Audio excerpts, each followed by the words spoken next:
La Biblia dice que había un padre que tenía 2 hijos.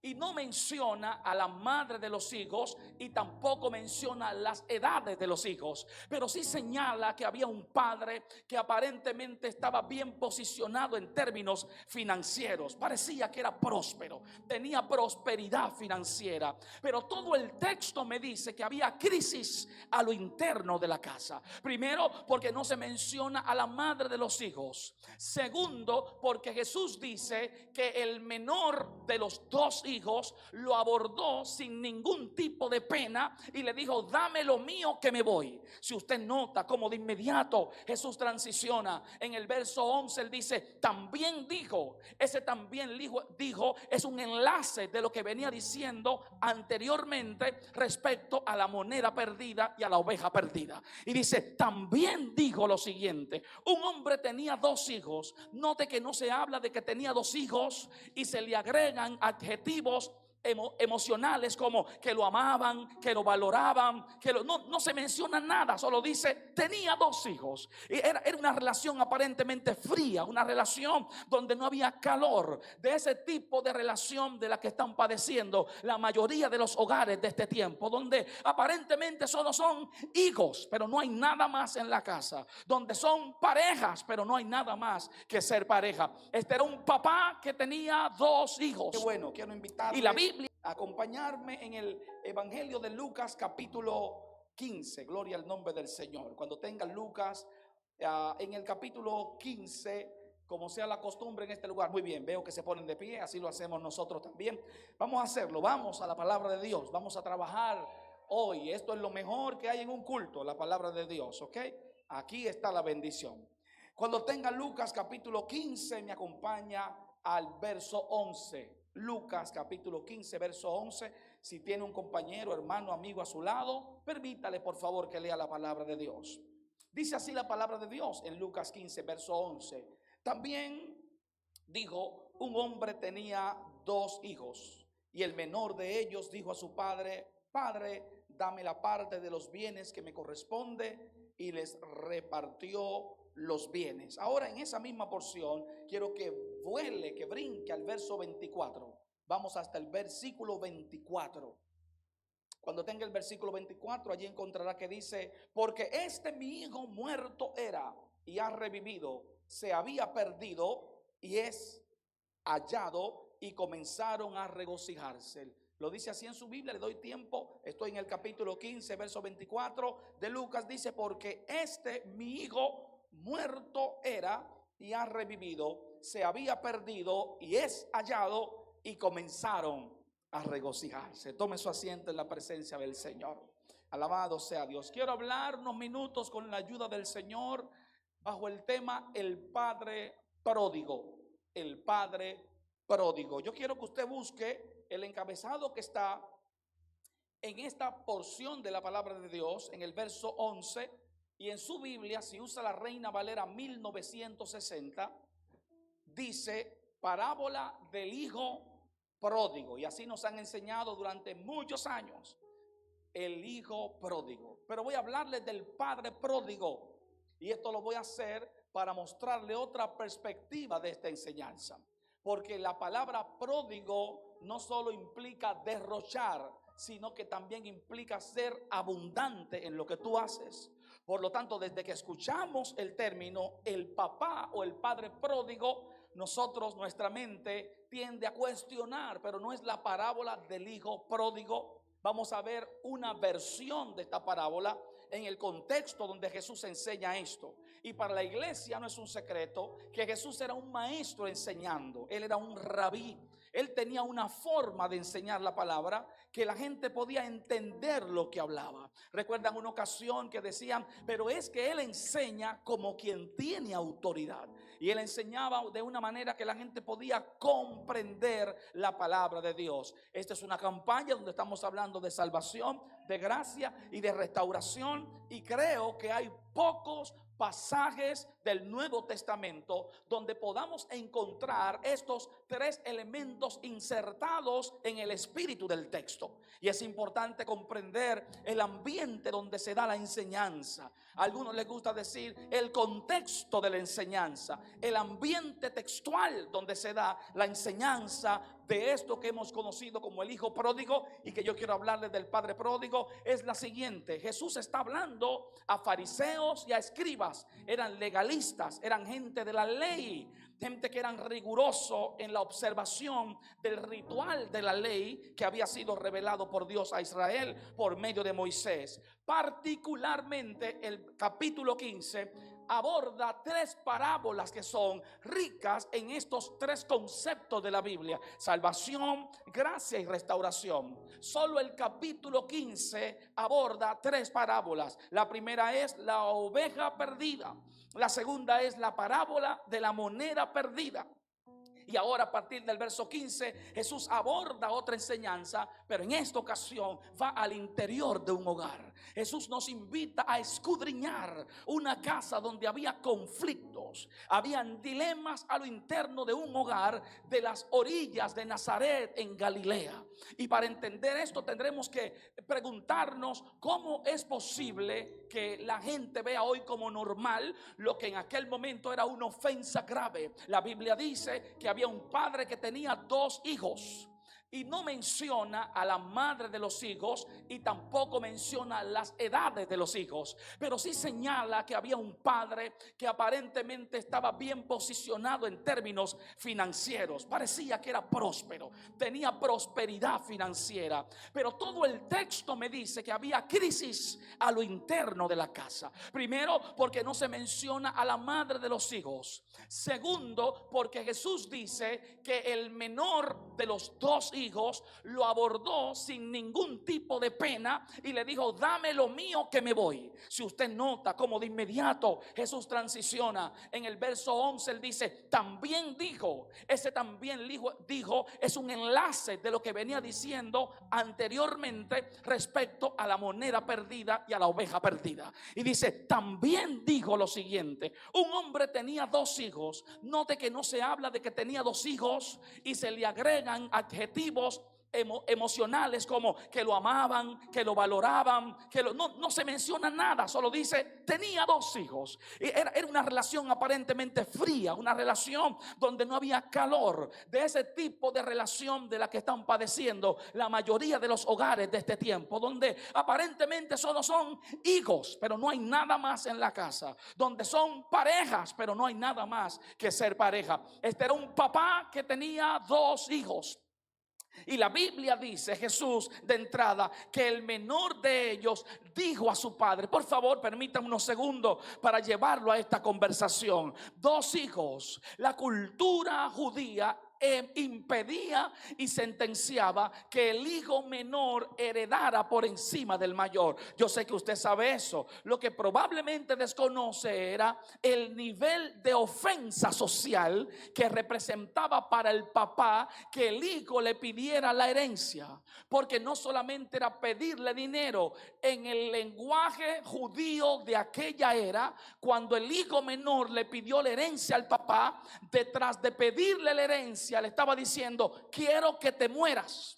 Era una manera de decirle: estoy cansado de ti, tú no terminas de morirte, muérete y yo quiero lo mío. Eso era lo que había detrás de esto. Era una expresión dura para el papá. Cuando el papá escuchó esto, que el hijo menor lo llamó a una reunión a la sala de su casa y le dijo: papá, quiero preguntarte algo, quiero dialogar algo contigo.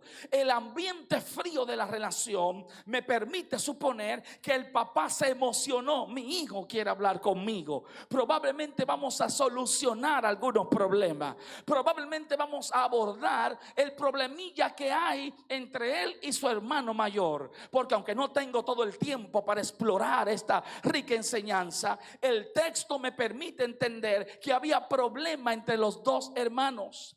Porque el hermano mayor más adelante acusa al menor delante del papá, diciéndole: se lo ha gastado gastado todo en prostitutas. Lo que usted nunca se ha preguntado es cómo el hermano mayor, si no se fue con el menor y el menor se fue a otra ciudad, cómo el hermano mayor tenía la información de cómo el menor se lo había gastado. Había un tirijala entre ellos, había situaciones. Nadie ha dicho amén, pero yo sé que usted sabe de lo que yo le estoy hablando. Yo sé que usted vive en hogares donde es gente de carne y hueso que vivimos, donde a veces el hermano mayor se pelea con el menor y el hermano menor quiere que el hermano mayor se largue para dormir solo en la cama porque está cansado de los zapatos cicotosos, está cansado de estar heredando el uniforme del hijo del hermano más grande, y el papá nunca le compra nada al más chiquito, sino que el chiquito hereda el pantalón del grande y los zapatos del grande. Nadie diga amén, pero yo sé que usted ha vivido experiencia donde hay familias donde la gente está loco que el papá tienen 4 cheles, 5 pesos en el Banco Popular,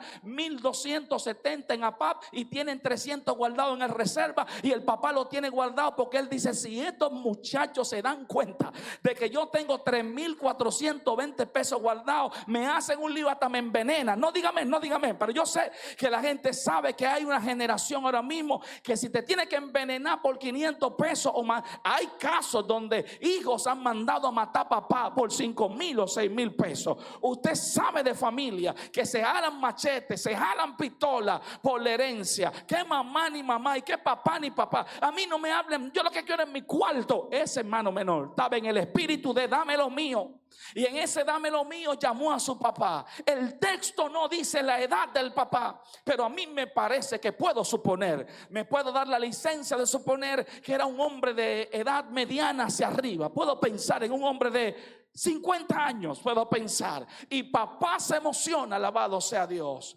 Papá se emociona porque Carlitos, yo quiero que usted y yo llamemos Carlito al más chiquito para que se nos quede grabado en la cabeza. Carlito le dijo a su papá: papá, quiero hablar contigo. Cuando el papá se alegró con Carlito. ¿Carlito está aquí? No, pero Carlito no es ese. Carlito, este no, este es cristiano, este toca piano.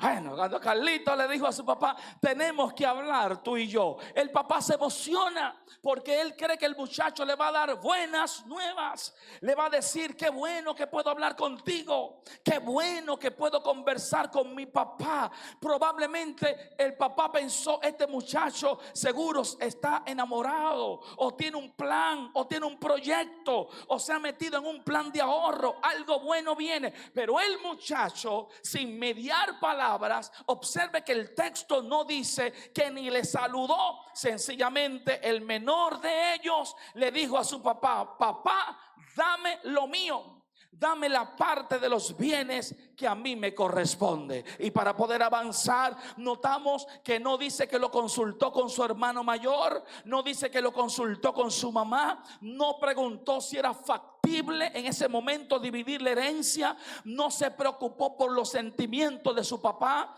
no se preocupó por la opinión social. Porque era una vergüenza para este hombre que su hijo menor le dijera que él quiere que papá se muera para heredar lo que a él le correspondía. Pero la Biblia lo primero que enseña es esta palabra que está aquí justo detrás de mí. Y yo quiero enseñarle que la palabra gracia está aquí en este texto. Todo este texto está vestido del lienzo de la bendita gracia de Dios. Y una de las cosas que tiene la gracia de Dios es que la gracia de Dios es atrevida, alabado sea Dios. Es que Dios nos permite vivir. Observe, amada iglesia, que el papá de ese muchacho pudo haberlo evitado, pudo haberle dicho que no porque era el dinero del papá, pudo haberlo cuestionado, pudo haberlo trancado en una habitación, lo pudo denunciar, lo pudo desheredar. Pero la gracia de Dios no funciona como se nos ha enseñado. Si la gracia de Dios funcionara desde la perspectiva del hombre y operara como la mucha gente piensa, que Dios vino y que el que peca contra él y el que hace algo que a él le ofende, él lo corta, él lo aniquila, ni usted ni yo estuviéramos aquí en este momento. La gracia de Dios es amplia, la gracia de Dios es ancha, su amor es insondable, su misericordia es eterna. La Biblia dice que así es cada mañana la misericordia de Dios nueva, se renueva. Que nosotros hemos pecado, pero que Dios muestra su amor para con nosotros en que aún siendo pecadores, Cristo murió por nosotros. La Biblia dice que Él hace salir el sol para justos y para injustos todos los días por la mañana. Todos los días Dios abre su mano y te alimenta. Todos los días Dios te permite que respires. Todos los días Dios permite que tú abras tus ojos. Todos los días Dios permite que tú camines. Eso se llama gracia de Dios, y Dios lo hace a pesar de que nosotros pequemos y ofendamos su nombre, porque Dios es amplio en perdonar y profundo en tener misericordia. Alabado sea Dios para siempre. Así que yo voy a hablarles de un padre. Yo sé que durante mucho tiempo a ti te hablaron de un hijo pródigo, pero el texto me permite ver un padre que da aun cuando él sabe que lo que viene para atrás es malo. Un padre que te mira con misericordia. Un padre que sabe que usted y yo, amados, todos los que estamos aquí, nos hemos rebelado contra su amor.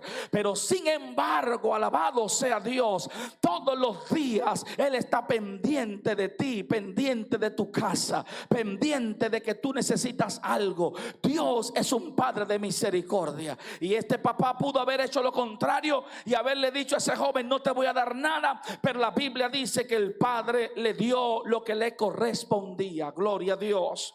Y cuando le dio lo que le correspondía, el muchacho fue, dice el texto en el verso 3, en el verso 13, por favor, dice: no muchos días después. No muchos días después. No muchos días después de haberle dado lo que él pidió, la Biblia dice que él, juntándolo todo, el menor se fue lejos a una provincia apartada y allí desperdició sus bienes viviendo perdidamente. La expresión perdidamente es lo que se ha subtitulado como pródigo. Vivir perdidamente es derrocharlo todo, lo botó todo a tal punto, amada iglesia, para avanzarle. Lo botó todo. ¿Sabe por qué? Porque no le costó nada. Porque la mayoría de los hijos que lo botan todo, que lo desperdician todo, son aquellos que no le costó nada, que no sabe cuán grande fue el sacrificio para conseguir ese pequeño solar. No es el que yo quisiera darte, pero es el que pude conseguir para ti. No es la casa que yo hubiese querido heredarte, pero fue la que Jehová me permitió construir. Y aunque aquí hay muchos adultos, también veo muchos jovencitos y jóvenes que deben ser corregidos por los padres. Atención, papá, hago un paréntesis para ti. Si tú quieres seguir alimentando a ese dragón de 7 cabezas, dale todo lo que él te pida, cómprale todo lo que él te pida, dale todo lo que él anhele en su corazón. Sí, papá, contigo estoy hablando. Síguete creyendo el cuentico de que yo quiero darle a mi hijo todo lo que yo no tuve. Sigue caminando por ese sendero. Síguele dando a ese muchacho todos los tenis Nike que él pide, y tú andas en chancleta china de allí, de Powell, de la salida. Síguele dando lo que tú nunca has tenido, y no lo enseñes a trabajar, y no lo enseñes a ahorrar, y no lo enseñes a sacrificarse, y no lo enseñes a temer a Dios, y no lo enseñes a tener dignidad, no por lo que tienen los pies, sino por lo que tiene en su corazón. Los muchachitos bajaron la cabeza porque ellos saben que es así, ¿verdad? Síguele comprando esos jeans de 3,500 pesos y que él no sabe de dónde salieron. Tú jugando Sam, comiendo huevo con salami todos los días, para comprarle un jean de 3,500 pesos que él no sabe cómo se lo ganó. Sigue haciendo eso, que el día que tú no puedas dárselo, te vas a encontrar con uno de estos muchachos que te atacan, te denigran, te deploran, te sacan de su reino. A los muchachos hay que enseñarle que las cosas que nosotros tenemos han costado. Alabado sea Dios. Hay que enseñarle que si ellos rompen un zapato, van a tener que esperar hasta que podamos comprarle otro. Y mientras tanto, niñito, niñita, amárrale un tape a eso, pégale con coquí, ándale con coquí. Te lo está hablando alguien que no que se lo contaron, no, que he tenido que vivirlo. He tenido que pegar zapatos con coquí, he tenido que darle 2 o 3 costuras y bajarle rueda a un pantalón, porque iba creciendo en mi tiempo de adolescente y se iban quedando como cortos los pantalones. Hay que irlo bajando porque no había para otro. Yo tenía un pantalón cuando comencé a predicar, que una sierva me dijo: pero siervo, y es que usted, no, es que era el único, un marroncito. Ese gritaba más que yo en el altar, ese predicaba solo. Yo le daba el micrófono a ese pantalón y él ministraba en el altar, porque él no salía del altar. ¿Sabe por qué? Pero eso me enseñó a valorar la gracia de Dios, me enseñó a dignificar el don de Dios, me enseñó a entender que yo no valgo por lo que tengo encima, valgo por lo que tengo en mi mente y por lo que tengo en mi corazón. Dígame amén a lo que le estoy diciendo. A esta generación hay que enseñarle que tú vales por lo que tú tienes en tu mente, que tu valor está agregado a tu dignidad por ser criatura de Dios, que tú no vales por parecerte a otro que está allá en Hollywood o tal cosa, sino porque tú eres íntegro al plan que Dios tiene para tu vida. Y ese muchacho abortó el plan de Dios para su vida. Ese muchacho se quería parecer a un amigo o a unos amigos que vivían en una ciudad y que vivían desperdiciándolo todo. Y la Biblia dice que allí se fue el joven y lo botó todo, se lo bebió todo, lo derrochó todo, hasta que, faltándole, alabado sea Dios, comenzó a faltarle, comenzó a ver que se le estaba acabando. ¿Sabe por qué? Porque él era un consumidor, no un productor. Pero su papá era un productor y sabía ahorrar. Y todo el que consume, llegará un momento que vas a meter tu mano y no vas a encontrar. Y él no sabía ser un ahorrador, sino un consumidor, y lo consumió todo hasta que, faltándole, entonces ahí se vio en la necesidad de emplearse. Qué triste historia. ¿Sabe lo que hizo el muchacho que vivía en palacio? El muchacho que se levantaba a las 11:45, el muchacho que se levantaba y desde que se levantaba comenzaba a pedir que qué hay, que qué queso es que hay, que qué pan es que hay, que yo no quiero eso, que por qué me hacen esa comida. El muchacho que vivía en la casa donde mamá le cocinaba a uno una metura y a otro otra metura y a otro otra metura, porque ellos no comen la misma metura. Yo sé que aquí no hay de eso, o está bien callado hoy en esta noche, pero así que le cocinaban 3 meturas y él decía: yo no quiero pollo hoy, yo quiero salchicha. Cómprenle salchicha al niño. Yo no quiero salchicha, o yo quiero pavo. Mátenle un pavo, mátenle un puerco. Hasta que, faltándole, se dio cuenta de lo mucho que había en la casa. Qué buena era la casa, cuánta amor había en la casa, qué abundancia había en la casa. Estoy casi para cerrarle, pero no me voy a ir sin decirle que a veces a los muchachos hay que dejarlo que ellos aprendan por medio del dolor y de la necesidad. Hay que dejarlo que ellos también padezcan un poco. A veces tú, pudiendo darle la cosa, aprende a decirle: no, no se puede ahora, aunque tú puedas hacerlo. Yo tengo 3 y la más pequeña tiene 14, y la única que me amarra, la única que me saca hasta lo que, cuando yo no quiero, esa comienza a darme besos y comienza a decirme: papi, te tengo que decir una cosa, papi, tú y yo tenemos que hablar. Papi, ella le gusta hacer, ella va a estudiar medicina, ella le gusta hacer, ella va a estudiar cosmetría para dar masaje, ella le gusta belleza, cirugía estética. Y ella me dice: papi, hoy te voy a hacer un facial. Desde que ella me dice que me va a hacer un facial, yo siento que me dieron la mordida por allá. Yo sé que voy con 1,500 pesos menos en pocos minutos. Y mientras ella me está sobando la cara, y papi, tú sabes una cosa, mira, espérate, yo te compré una cremita para que tú sepas. Y que casi yo, que dime qué es lo que tú andas buscando. Así que a veces yo teniendo, le digo: no puedes. Tiene que esperar, tiene que hacer eso, teniendo la capacidad de hacerlo, para que ellos enseñen, para que ellos aprendan que hay tiempo para tú esperar pacientemente en el Señor. Que no todo puede ser sí, que hay un sacrificio, para que el día que papá o mamá le falten, ellos no tengan que ir a arrimarse a pasar trabajo. Aquí está el muchacho pasando trabajo. Si usted tuviera la Biblia en mano, notaría que dice que él fue y se arrimó.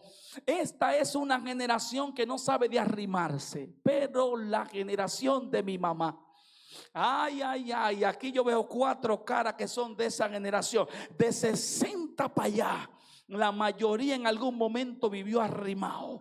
Vinieron del campo, vinieron de allá de Higüey y lo mandaron para donde una tía o para donde un tío o para donde un primo. ¿A alguien le pasó eso? ¿A alguien le pasó? A ninguno en esta iglesia. En esta iglesia son ricos todos. Pero allá en la iglesia donde mi mamá me dice, a mí me mandaron de Higüey y yo caí donde una prima del padrastro mío en Villaverde. Y ahí mi mamá tenía que fregar. Mi mamá era la primera que se levantaba. Mi mamá era la primera que le tiraba, lavar, planchar. Y cuando ella pensaba que el día había terminado, le decía, espérate que ahora que están comenzando los trates a aparecer.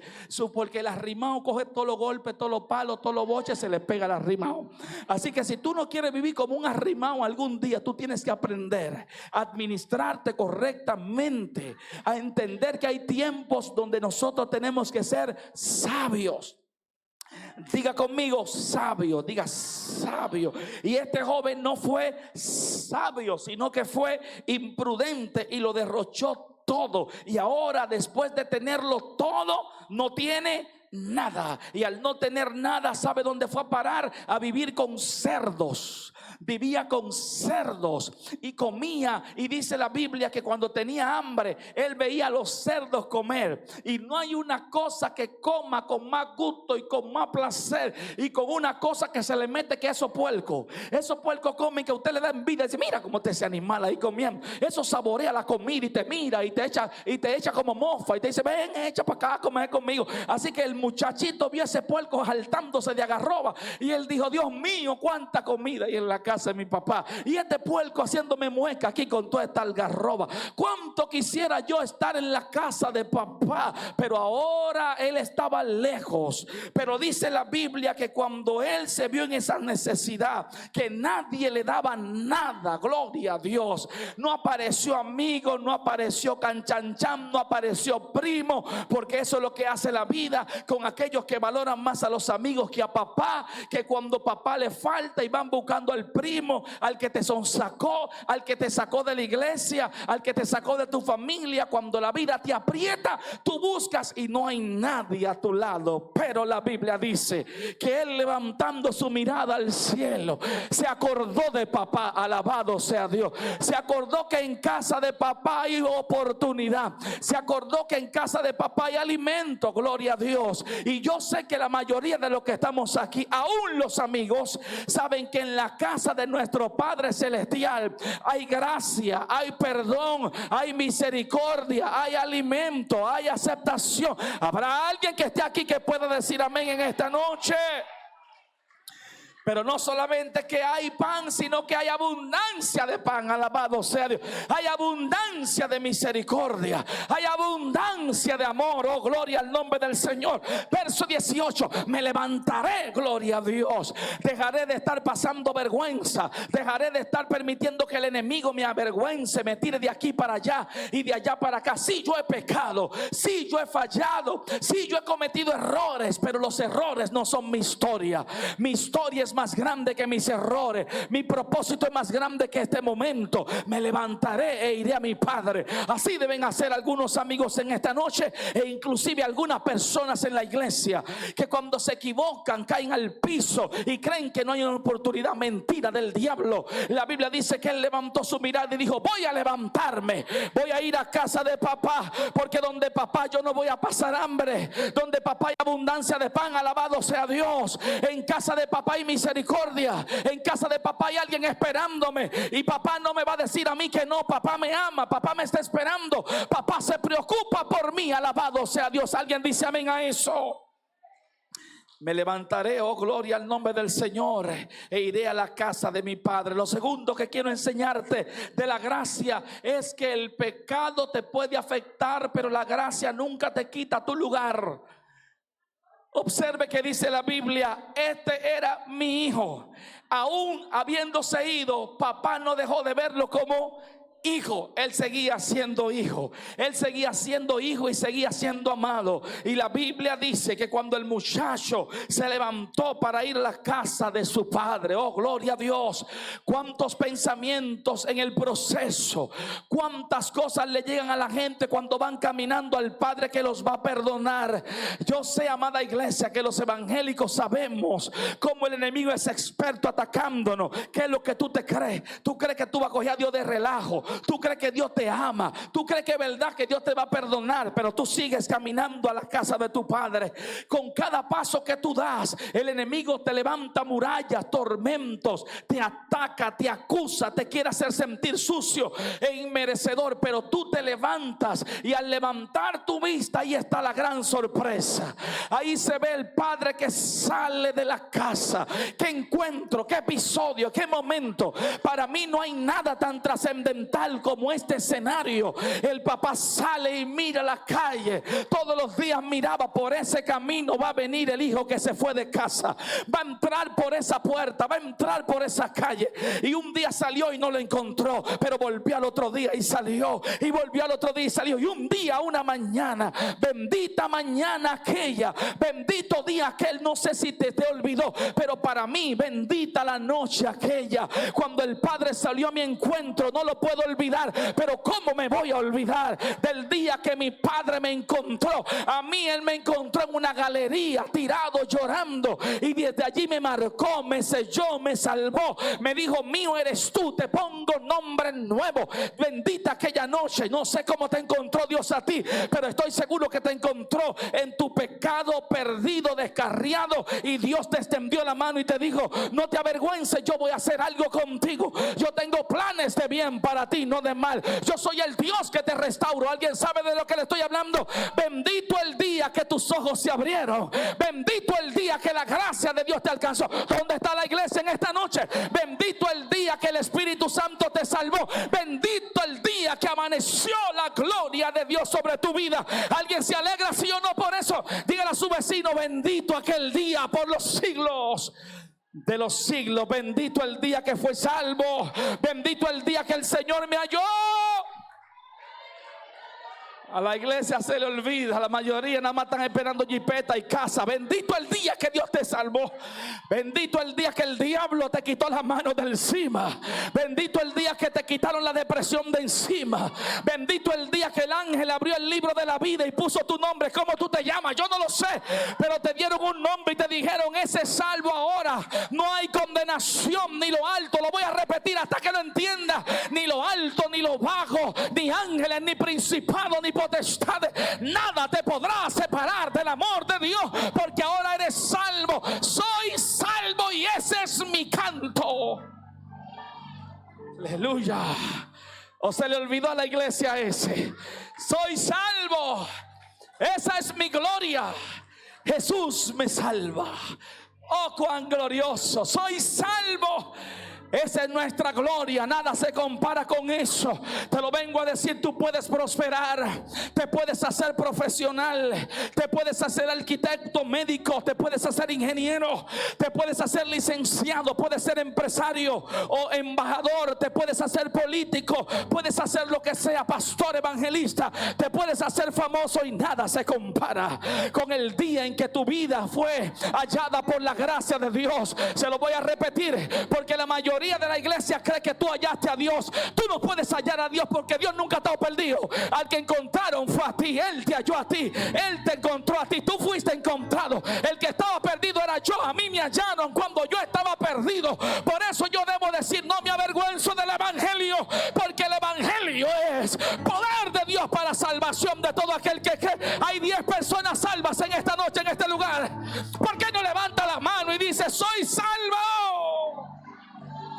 Soy salvo. Esa es la bendición que tenemos, aleluya. Y tu casa también va a ser salva. Alguien grita amén.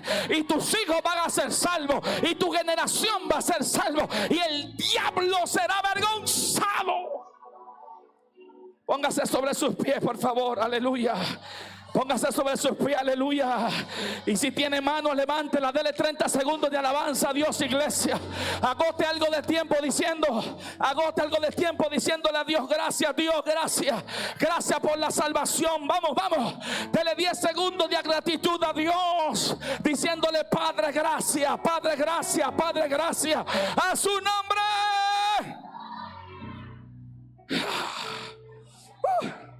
Salvo soy, salvo soy, ya no hay condenación.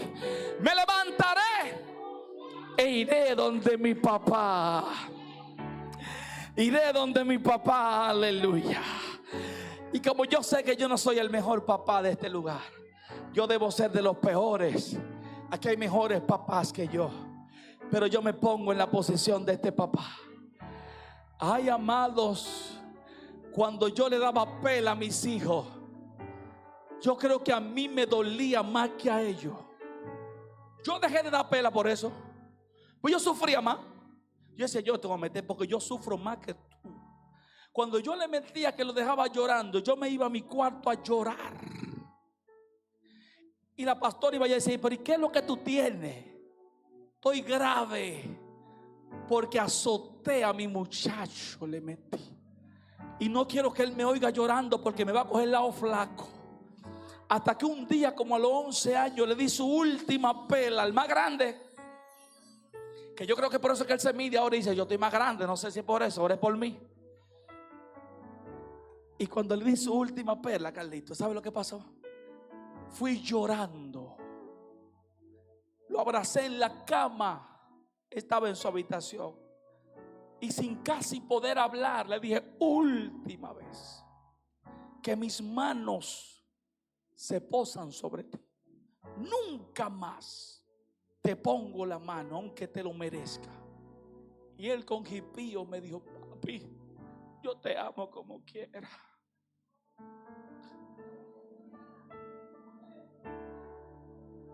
El amor de Dios. Aunque Dios te castigue, tú puedes venir donde Él y decirle, papá, como quiera yo lo amo.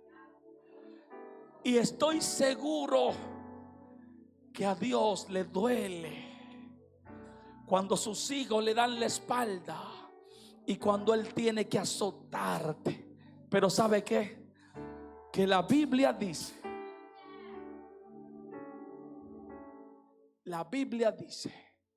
que al que el padre corrige y disciplina es hijo, y que a quien él deja sin disciplina es un bastardo.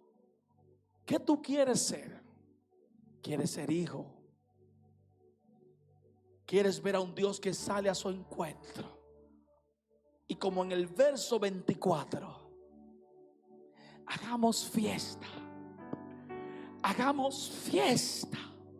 Porque mi hijo estaba perdido y ha sido encontrado. Estaba extraviado y volvió. Y como al diablo eso le molesta, de una vez salió otro diciendo, sí, vino, lo acabó con todo y viene ahora. Y el papá lo mayor, usted haga silencio, que usted no es el papá soy yo. Siempre Dios va a pelear por el hijo que está buscando la manera de volver. Así que no te avergüences, amigo que estás aquí, de si tú te descarriaste, te apartaste, has estado frío. No te avergüences de hoy decir, yo quiero volver a la casa de mi padre. Quiero invitar a la iglesia a que cierre sus ojos, porque hoy voy a orar por los amigos. Creo que hay amigos aquí. Aleluya. Hay amigos aquí que posiblemente hoy quieran retomar su relación con Dios. Retomar su relación con Dios.